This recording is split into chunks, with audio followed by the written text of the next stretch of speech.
마태복음 13장 31절 읽겠습니다. 마태복음 13장을 천국 비유장이라고 일컫고 예수님께서 7가지 천국에 대한 비유를 일러주셨습니다. 그 깊이가 심오하고 넓어서 참 영원한 인류의 귀감이 될 수 있는 깊이 있는 말씀입니다. 나는 예수님께서 어떻게 쉽게 깊이 있게 말씀하셨을까? 그걸 늘 참 감탄을 합니다. 자연 현상을 예를 들어서 공중의 나는 새를 보라. 들의 백합화를 보라. 또 씨 뿌리는 자가 있었는데 그런 비유들을 보면 자기 주위에 있는 평범한 문제를 가지고 천국의 심오한 진리를 전했습니다. 나도 설교자이기 때문에 예수님처럼 할 수 있었으면 좋겠다. 그런 생각을 하곤 합니다. 마태복음 13장이 7가지 천국에 대한 비유가 있는데 하나하나가 정말 그 깊이가 무궁무진하다 하겠습니다. 31절 또 비유를 들어 이르시되 천국은 마치 사람이 자기 밭에 갖다 심은 겨자씨 한 날과 같으니 이는 모든 씨보다 작은 것이로되 자란 후에는 풀보다 커서 나무가 되매 공중의 새들이 와서 그 가지들에 깃들이느니라. 또 비유로 말씀하시되 천국은 마치 여자가 가루 서말 속에 갖다 넣어 전부 부풀게 한 누룩과 같으니라. 그 유명한 겨자씨 비유와 누룩 비유입니다. 겨자씨는 시중에 작은 씨입니다. 훅 불면 날아가 버리는 가벼운 씨입니다. 그 가볍게 식물이 그렇게 하나님이 창조하시던 때부터 큰 겨자씨 나무인데 어찌 그렇게 가벼운 작은 씨로 만들어졌을까? 우리로 말하면 전도지요. 자기 씨를 널리 퍼뜨리기 위해서 바람만 불어도 멀리 날아가서 자기 겨자씨를 퍼뜨리게 하기 위해서 일부러 씨를 가볍게 작게 그렇게 씨를 만들었다 할 수 있겠습니다. 그래 가볍고 보잘것없지만은 중요한 것은 그 속에 생명이 있기 때문에 생명이 있기 때문에 소중한 것이지요. 다이아몬드 주먹만한 다이아몬드가 있어도 그걸 땅에 심어 놓으면 싹이 나지를 않습니다. 그냥 땅 속에 그냥 묻혀 있지만은 겨자씨는 보잘것없는 씨지만은 생명이어서 싹이 돋고 뿌리 내리고 줄기 뻗어서 큰 나무를 이루어 나무 밑에 나그네들이 가서 안식을 누리고 많은 새들이 깃들이곤 합니다. 그 당시에 유대인들과 예수님의 발상이 근본적인 차이가 있습니다. 그걸 전문 용어로 패러다임 시프트 그래요. 발상의 전환. 예수님은 그 당시에 일반 상식 통념에 대해서 패러다임 시프트. 상식을 뒤집어서 전혀 다른 발상을 하셨습니다. 유대인들 제사장 바리새인 잘난 사람들은 하나님의 나라를 항상 큰 나무에 비유했습니다. 하나님의 나라는 큰 나무와 같아서 천하의 사람들이 그 밑에서 쉼을 얻고 온갖 새들이 거기에 깃들인다. 유대 지도자들은 그렇게 가르쳤는데 예수님은 발상을 전면 달리해서 아니다. 작은 씨다. 천국이 어디 하늘에서 나무가 뚝 떨어진 큰 나무가 어디 있느냐? 조그마한 씨앗이 땅에 떨어져서 싹이 트고 뿌리 내리고 줄기 뻗어 커지는 것이 아니냐. 천국은 작은 데서 큰 데로 자라는 것이고 생명이기 때문에 생명이 뿌리로부터 영양분을 받아들이고 공기를 잎으로 받아들여서 그래서 큰 나무로 자라가는 것이다. 뿌리로 영양분을 받아들이는 것을 우리로 말하면 말씀의 영양분입니다. 공기를 가지고 탄소 동화작용하는 공기는 기도입니다. 데살로니가전서 4장에 우리가 거룩하여지는데 두 가지가 있다. 말씀과 기도로 거룩하여진다.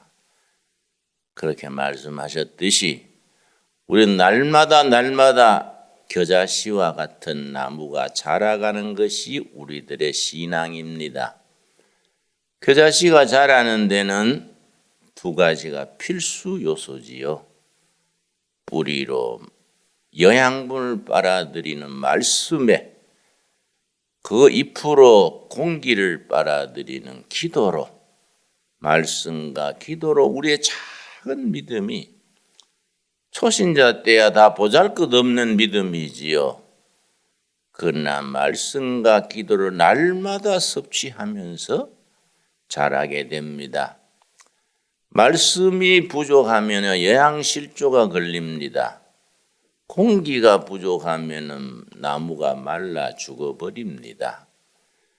우리가 날마다 새벽자단에 나와서 말씀 듣고 기도하는 것이 겨자씨가 자라서 큰 나무가 되어서 온갖 새들이 깃들이고 사람들이 그 밑에서 쉼을 누리고 그런 과정을 천국에다가 비유를 했습니다. 우리가 이 아침에도 하나님의 말씀을 온몸으로 받아들이고 또 우리가 당하는 여러 가지 문제, 인생 살아가는 게 쉬운 게 아닙니다. 가정 문제, 경제 문제, 자식 문제, 온갖 문제들이 우리 주위에 있습니다. 아이고 나는 왜 이렇게 맨날 쪼들리고 이렇게 힘들고 문제가 많을까? 그렇게 생각할 것이 아니라 나한테 우리 가정에 문제를 주시는 것은 기도하라는 하나님의 사인이로구나. 우리 집안에 나한테 문제가 많다는 것은 기도하라는 하나님의 신호다. 이렇게 받아들여서 열심히 기도하는 중에 응답이 오고 응답이 오면 하나님께 영광 돌리고 그 속에서 우리 믿음이 한 걸음 한 걸음 자라게 됩니다. 그래서 겨자씨의 비유를 통해서 우리 자신의 신앙을 살필 수 있어야 합니다. 33절 말씀, 우리 33절 한번 같이 읽겠습니다. 또 비유로 말씀하시되 천국은 마치 여자가 가루 서말 속에 갖다 넣어 부풀게 한 누룩과 같으니라. 누룩, 요즘 말로 효모, 이스트지요. 누룩을 가지고 밀가루를 띄워서 빵을 만들고 누룩을 가지고 우리가 무슨 단술도 만들고 옛날 우리 할머니 어머니들은 누룩을 참 적절하게 사용할 줄 알았습니다. 요즘 젊은 안악들은 누룩 쓸 줄을 모르지요. 그러나 누룩이란 것은 두 가지가 있습니다. 성경의 누룩에 대한 비유가 두 가지입니다. 악한 누룩이 있고 선한 누룩이 있습니다. 누룩은 인간이 전하는 이념, 이데올로기, 사상, 생각 다 누룩에 비유합니다. 천국의 누룩은 구원에 이르게 하는 생명을 전파하는 누룩이지요. 말씀의 누룩, 은혜의 누룩이 우리 심령 속에 퍼뜨려지면은 우리가 은혜 충만으로 퍼져나가게 됩니다. 내 믿음이 또 사방에 전해지고 전해져 나가게 됩니다. 그러나 악한 누룩이 있습니다.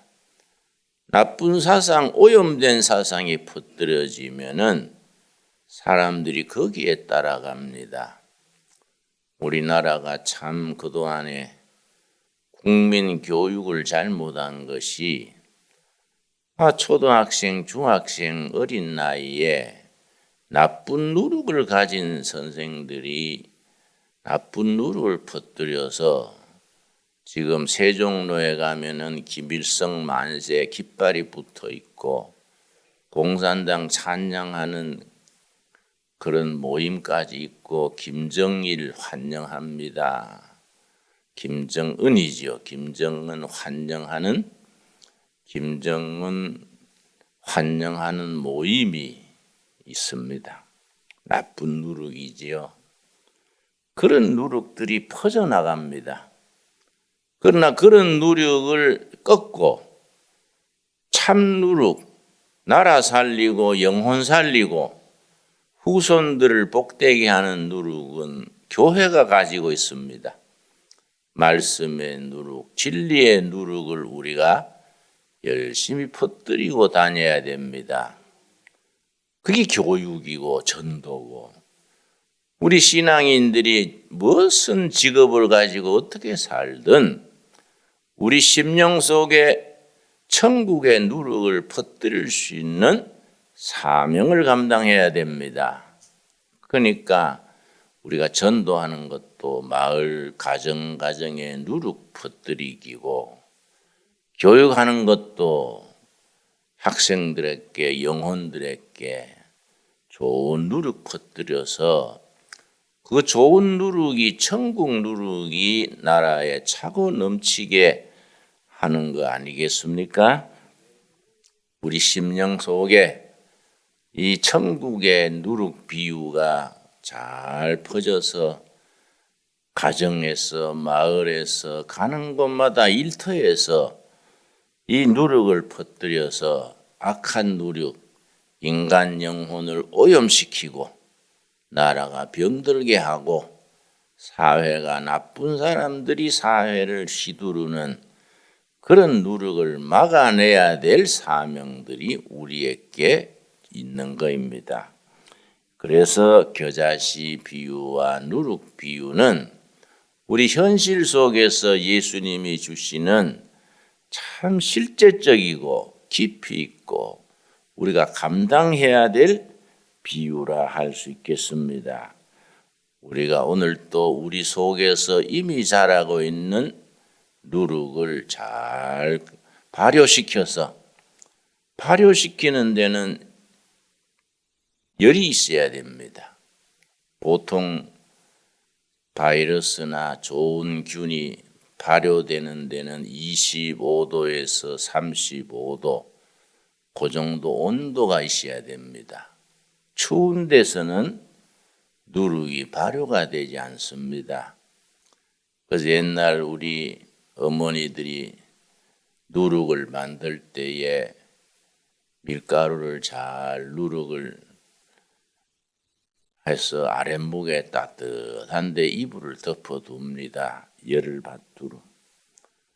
우리가 성령 충만한 성령의 능력을 가지고 우리 자신 속에서 누룩이 발효되듯이 우리 믿음과 인격과 삶이 영적 발효를 일으켜야 됩니다. 마음이 냉랭하게 얼어붙어서 삭막한 마음에 무슨 누룩이 그렇게 발효가 되겠습니까? 성령의 은혜 속에서 심령에 따뜻해지고 성령 충만으로 나아가서 선한 누룩을 온 누리에 퍼뜨릴 수 있는 우리들이 될 수 있게 되기를 바랍니다.